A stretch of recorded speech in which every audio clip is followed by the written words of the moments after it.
दोस्तों, जब आप इकोनॉमिक्स वर्ड सुनते होंगे तो मे बी आपके माइंड में आता होगा इकोनॉमिक्स मतलब स्टॉक मार्केट, इन्वेस्टमेंट या फिर ऐसी कोई चीज़ जो पैसे से रिलेटेड है। हाँ, इसका कुछ पार्ट फाइनेंस से रिलेटेड है, बट मैं आपको बता दूं कि इकोनॉमिक्स इन सब से अलग और बहुत ही इंटरेस्टिंग चीज़ है। तो अगर हम इकोनॉमिक्स के मीनिंग की बात करें तो ये इस वर्ड से स्टार्ट होती है, स्केर्सिटी। स्केर्सिटी मतलब कमी। हमारे जो रिसोर्सेज हैं वो कम है एंड हमारी वांट्स हैं वो अनलिमिटेड हैं। तो हम हमारी हर एक वांट्स को सेटिस्फाई नहीं कर सकते क्योंकि हमारे रिसोर्सेज लिमिटेड हैं।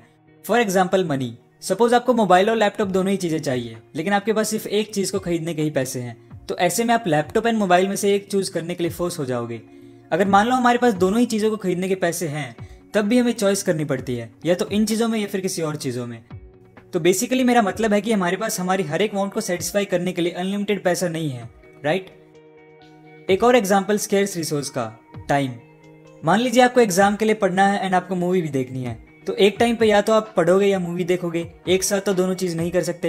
हाँ, आप दोनों काम एक के बाद एक कर सकते हो, लेकिन दिन में सिर्फ 24 घंटे ही होते हैं और एक काम करने के लिए हमें कई और काम जो हमें करना चाहते हैं उनको अपने शेड्यूल से हटाना पड़ता है। तो बेसिकली हम यहाँ पे टाइम के लिए चॉइस लेनी पड़ती है कि हम हमारे कीमती समय कौन से काम में लगाना चाहते हैं। इकोनॉमिक्स के टर्म में हम इसे अपॉर्चुनिटी कॉस्ट बोलते हैं, whatever we give up to do something. Economics भी इसी कॉन्सेप्ट पे काम करता है। लोगों को डिसीजन लेने पड़ते हैं, उनके पास स्केर्स रिसोर्स है उनके लिए। सिर्फ लोग ही नहीं, ये situation her business, government and countries को फेस करनी पड़ती है। रिसोर्सेज को एलोकेट करते वक्त इकोनॉमी में 3 प्रॉब्लम्स का सामना करना पड़ता है, what to produce, how to produce and for whom to produce. What to produce. हर इकोनॉमी में लिमिटेड रिसोर्स होते हैं, तो वो सारे गुड्स एंड सर्विसेज को प्रोड्यूस नहीं कर सकते। व्हाट टू प्रोड्यूस के 2 एस्पेक्ट हैं। फर्स्ट है विच कमोडिटी टू प्रोड्यूस।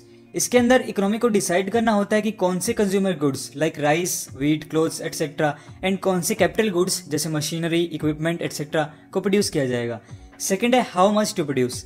एक बार डिसाइड करने के बाद कि कौन से गुड्स को प्रोड्यूस करना है, उनकी क्वांटिटीज को भी डिसाइड करना पड़ता है।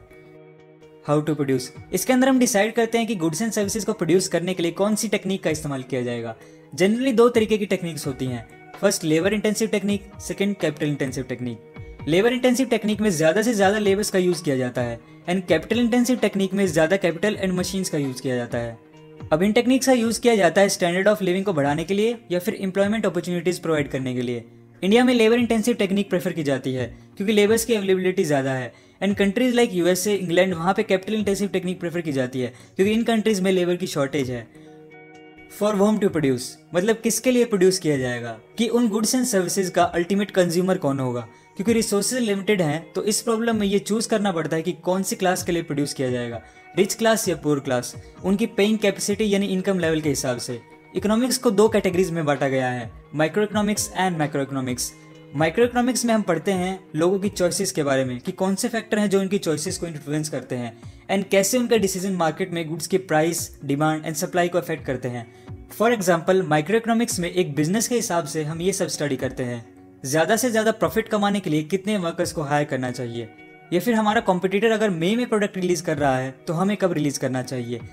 वहीं मैक्रो इकोनॉमिक्स में हम स्टडी करते हैं होल नेशन के output, unemployment, interest rate, government की स्पेंडिंग एंड ग्रोथ के बारे में। फॉर एग्जाम्पल मैक्रो इकोनॉमिक्स से इन सारी चीजों का हमें पता चलता है, जैसे क्या टैक्सेस बढ़ने से देश में अनएम्प्लॉयमेंट इंक्रीज हो जाएगी, क्या मार्केट में मनी सप्लाई इंक्रीज होने से आउटपुट भी इंक्रीज होगा या सिर्फ इन्फ्लेशन, या फिर अगर एक कंट्री में रिसेशन आता है तो दूसरी कंट्रीज क्यों अफेक्ट हो जाती हैं। तो हम आने वाली वीडियोस में बिल्कुल सिंपल तरीके से इकोनॉमिक्स से रिलेटेड इन टॉपिक्स को डिटेल में समझेंगे जो कि कॉमन मैन की लाइफ से रिलेट करती है एंड जिनके बारे में हर एक पर्सन को नॉलेज होनी चाहिए।